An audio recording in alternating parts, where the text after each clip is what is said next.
अस्सलाम वालेकुम। उम्मीद करता हूँ आप सब लोग खैरियत से होंगे। आप यूट्यूब चैनल देख रहे हैं मैक्रोब्स लवर, जिसमें आप लोगों को ये इन्फॉर्मेशन दी जाती है कि फार्मास्यूटिकल इंडस्ट्री के अंदर माइक्रोबायोलॉजिस्ट कौन कौन से टेस्ट परफॉर्म करता है। हम डिस्कस कर रहे थे यूएसपी का चैप्टर नंबर 1229.2। फर्स्ट पार्ट हम डिस्कस कर चुके थे। आज हम उसका सेकंड पार्ट डिस्कस करेंगे कि हमने लिक्विड्स को स्टीम के ज़रिए स्टेरिलाइज कैसे करना है। टर्मिनल स्टेरिलाइजेशन ऑफ प्रोडक्ट की एट्रीब्यूट्स को मेंटेन करने के लिए हमें ज़रूरत पड़ती है कि हम उस प्रोडक्ट को स्टेरिलाइज करें, और स्टेरिलाइज इस कंडीशन में करें कि वो लेस एग्रेसिव हो, ताकि प्रोडक्ट हमारी मेंटेन रहे।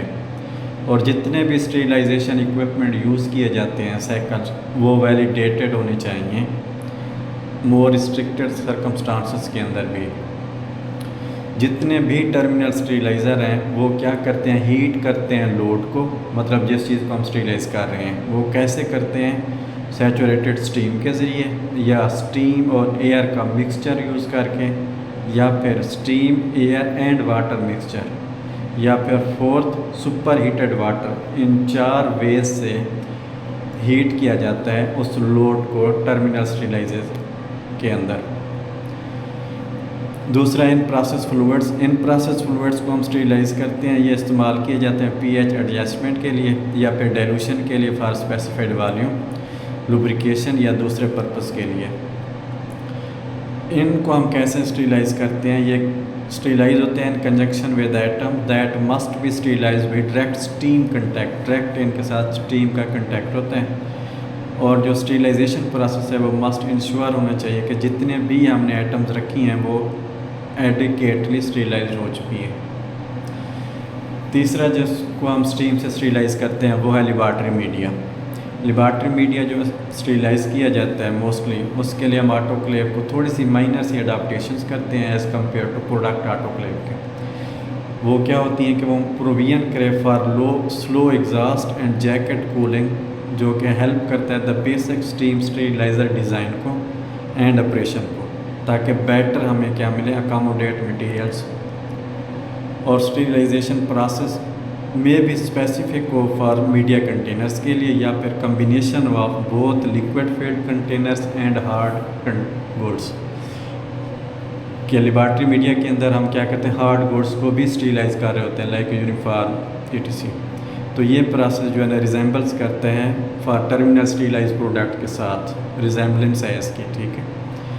तो स्टेरिलाइजेशन जो मीडिया हम करते हैं वो हमें क्या करता है, नंबर ऑफ़ डिफरेंट कंटेनर्स और डिफरेंट मटेरियल्स, वो उसको हम क्या करते हैं, प्रोसेस कर रहे होते हैं। तो मैन्युफैक्चरर जो ऑटोक्लेव बना रहे होते हैं वो भी अवेयर होने चाहिए कि ओवर प्रोसेसिंग नहीं होनी चाहिए, और वो डिपेंड करता है लोड के ऊपर कि कंटेनर साइज़ कितना है और कंटेनर के अंदर कंटेंट कितना है और उसकी पोजीशन क्या क्या है। When liquid filled containers are combined in the same load with hard goods, the manufacturer must consider the unique concern of each to ensure that all atoms are properly sterilized। कि अगर आप liquid containers के साथ hard goods भी sterilise कर रहे हो तो मैन्युफैक्चरर मेक श्योर करेंगे ये दोनों एटम्स जो है ना स्टेरिलाइज हो जाए। अच्छा, because laboratory media are consider self indicating with respect to sterility, के जो हम मीडिया जो है ना स्टेरिलाइज कर रहे हैं ना वो एज अ सेल्फ इंडिकेटर है कि वो स्टेराइल हुआ है कि नहीं हुआ।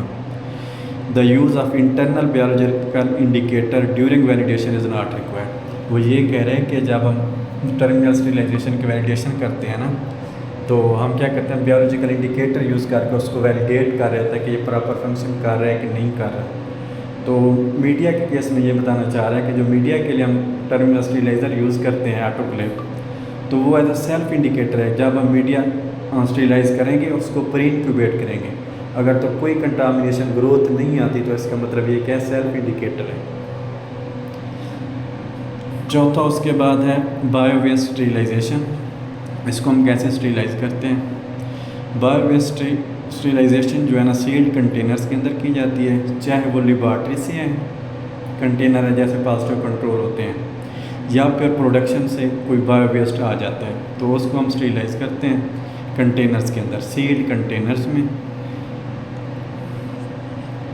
तो ये प्रोसेस डिफाइन करता है to ensure the minimum time and temperature exposure और attainment of specified F0 value throughout all atoms of the load.